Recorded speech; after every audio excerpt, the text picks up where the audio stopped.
Hello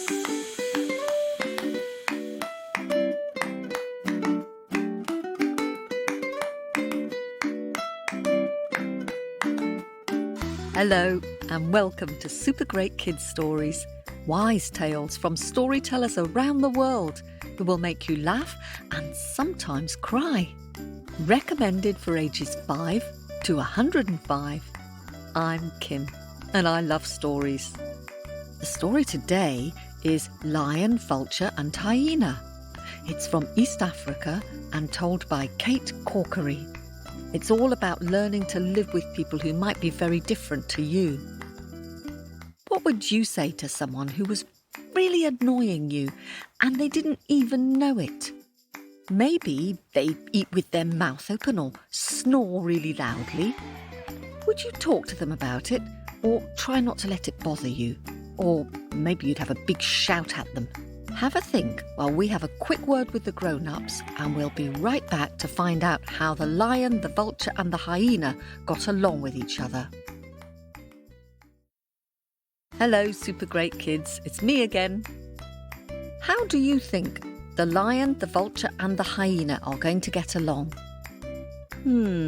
Well, let's have a listen to Kate's story and find out. Hello, everyone. It's Kate Corkery here. I was lucky enough to live in East Africa for 3 years. Such a beautiful part of the world. And the story I'm going to tell you today comes from there. Once upon a time, long time ago, when animals could speak and do lots of things we don't see them do now, there was a lion. Simba. Lion was walking across the parched, dried earth. It was a hot, hot, hot day. Lion was tired. Lion was thirsty. Lion wanted to find somewhere cool out of the hot sun, somewhere he could shelter in the shade. On the same day, at the same time, a few paces behind Lion was another animal, not as handsome, not as strong, not as confident. It had a nervous laugh and scruffy fur and a little limp in her leg. It was, yes, you maybe guessed it, it was Hyena.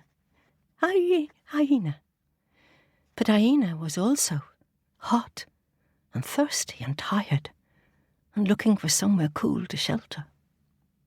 And up in that blue, blue sky, there was a bird circling round. Now, today, if we saw that bird, it wouldn't look so beautiful. But long ago, at the time of the story, it was beautiful, for it had the most wonderful coloured feathers on its head. When you see the bird today, maybe you can guess who it is. You might see him with a scraggy neck and a bald head. And he might remind you of a very, very old, very, very thin man wearing a dress suit that's a bit too big.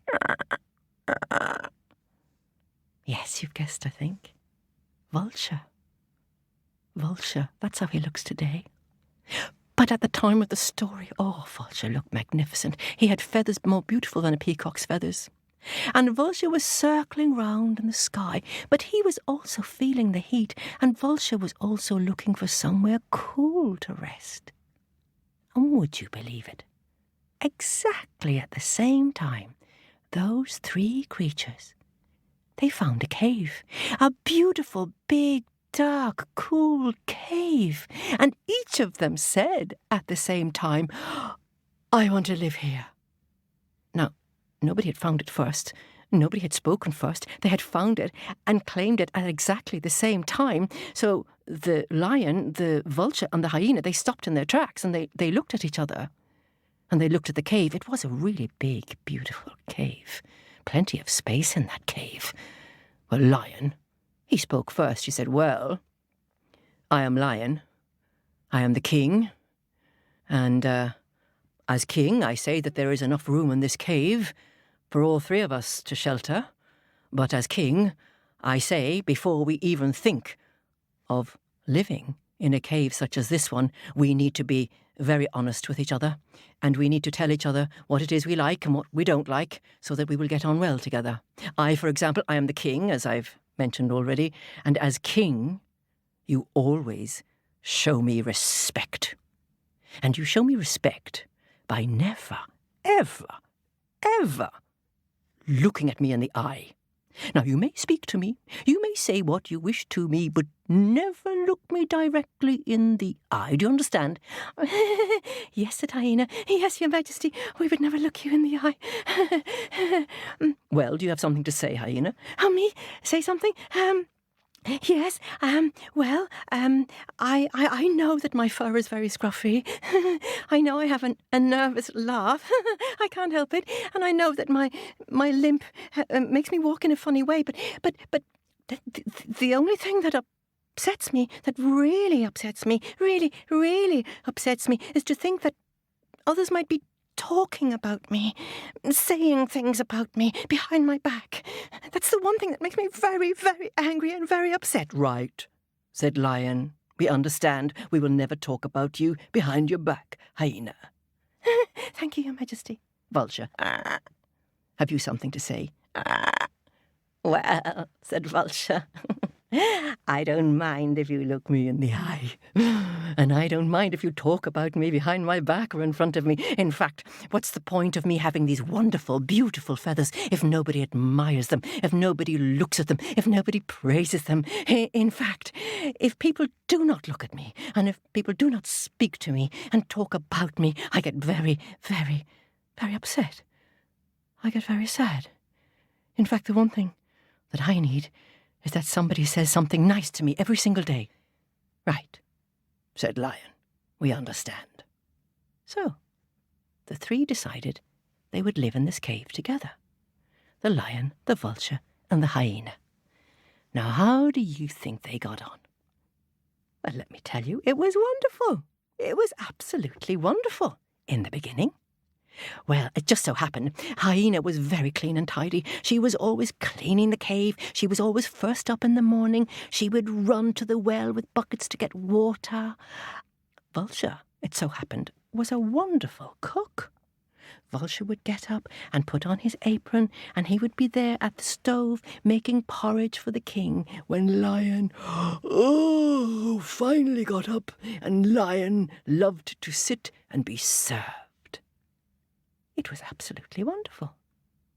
In fact, one morning, Hyena got up very early and she ran to the well with the 2 buckets for the water, and Vulture got up and he put on his apron and he started stirring porridge on the stove for the king. And Simba the lion, he got up and he gave a big stretch and he yawned. Morning, Vulture. My goodness, your feathers look amazing today. What beautiful colours they have with the sun shining in on them. Thank you, Your Majesty. And you're a wonderful cook. I love your porridge. Will it be ready soon? Yes, Your Majesty. Yes, your porridge is ready. Said Lion. I could never have imagined how well we 3 could get on. You're a wonderful cook. You always look well. You're polite. You're well turned out. And Hyena. Could you imagine anybody more perfect than Hyena to live with? She is clean, she is tidy, she is polite. And do you know what? I like her little laugh. I find it charming. Her little laugh. Oh, yes, it becomes her. I never noticed that her fur is scruffy, do you? Not at all. It doesn't matter. And with regard to her limp, well, at least she can get around. It doesn't stop her from doing anything. No, Hyena's a wonderful person to live with. Boys and girls, are you listening to my story? Are you really listening to my story? Can you hear what the lion is saying? He's not saying anything bad. He's not saying anything bad. But do you know what he's doing? Yeah, you've guessed it. He is talking about Hyena, behind her back. And it just so happened at that moment Hyena was returning from the well with the 2 buckets of water. And from outside the cave she could hear Lion's big voice booming, "Hyena's fur, Hyena's laugh, Hyena's legs." And when she heard him talking about her, she was so upset. She dropped those 2 buckets of water. She ran straight into the cave. She looked at Lion right into his eyes. She pointed to him and she said, "You were talking about me behind my back. I heard you, I heard you, I heard you. It's the one thing I asked you not to do, not to talk about me behind my back. You were talking about me behind my back. I am so angry." Lion could not believe that Hyena dared to look him straight in the eye. Such disrespect to the king. "How dare you look me in the eye, Hyena? How dare you?" Well, Lion, he got up and he was walking and stomping backwards and forwards across the cave. He was so angry. His tail stuck out behind him, and as he turned to give an almighty roar at Hyena, his tail knocked the pot of boiling porridge off the stove. The pot of boiling porridge flew through the air and it landed on top of Vulture's beautiful, colourful feathers. It burned into Vulture's head. Vulture tried to remove the porridge from his head, but in doing so, he pulled out clumps and clumps and clumps and clumps of beautiful, colourful feathers until soon there was a big mess of porridge and feathers on the floor, and Vulture was left with a bald, pink head. He had nothing to show off now. He had nothing to be praised for now. He had nothing to boast about now. Vulture was so upset. He scuttled out of the cave and he hid in a tree. Lion was so angry, Lion stormed off in a straight line and didn't look back. And Hyena was so upset, she scuttled out of the cave and she hid behind a rock. And ever since then, you will never find a lion, a hyena and a vulture living in the same cave at the same time. No. Now, what you might see is a lion getting up early and eating its prey. Maybe it's a zebra, maybe it's a gazelle. Eating as much as lion wants to eat, and when lion moves away, Hyena will wait her turn and she will come out from behind a rock and she will start to finish what lion has left behind. And when Hyena has eaten her fill, she moves away, and down from a tree will fly Vulture, and he will pick the bones clean. That's what they do now. They take turns. And it's also meant to be the story of how the vulture got that bald head of his. Now, I think it's a great story, but I don't know if that's what really, really happened. If you can think of what really happened to Vulture to get his bald head, maybe you could write a very good story about that. But for now, I'm just remembering those beautiful animals in East Africa that I love to watch by the waterhole, the lion, the hyena, the vulture, and how they respect each other and take their turn and get on as best as they can, sharing the place they're living in. Snip, snap, snout. The story is out.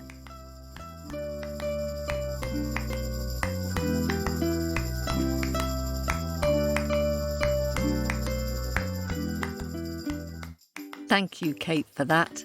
What a lovely story. Now, I've got some very good news. If you live in the UK and you'd like to hear Kate Corkery or Peter Chand telling stories in person, along with lots of other storytellers, well, there's a storytelling festival coming called Festival at the Edge. It's next weekend, July the 16th until the 18th, and it's near Cleobury Mortimer in South Shropshire. You can book your tickets online at www.festivalattheedge.org. There are limited tickets this year which need to be booked in advance. It sounds like a wonderful lineup with stories, music and dance for people of all ages. So do check it out. Time to dig into our bag of happies and thank yous. A special thanks to all our listeners in Seattle. And thanks all of you for the lovely reviews this week. And particular thanks to Theo for supporting us on Ko-fi. Theo likes to listen to stories in the car and then he retells his own version at bedtime. Go for it, Theo. We rely on your donations and subscriptions to keep producing Super Great Kids stories and to help pay for our storytellers. If you'd like to support us on Ko-fi, go to kofi.com/Super Great Kids Stories. Or you can subscribe on Apple Podcasts and get all our stories ad-free, early access to the next story and one bonus story every month. Just go to the subscribe button on Apple Podcasts. And you've been sending in such beautiful pictures. Thanks to Zeline, who sent in a detailed picture of Princess Frankie and the frog. I love Princess Frankie having a dress to match her pink palace. Thanks very much for sharing it. And thanks to Super Great Kids followers in Ireland, Phoebe, who is 6, and her sister Alicia, who is 2.5. Phoebe sent us 2 lovely pictures of how the rainbow got into the sky and the parrot's advice. And thanks to Henry in New Hampshire, who sent us a very moving picture of Pip and the moon rabbit bonding through space. Thank you, Henry. And thank you all. We really love hearing from you. It's the icing on our cake. See you next week.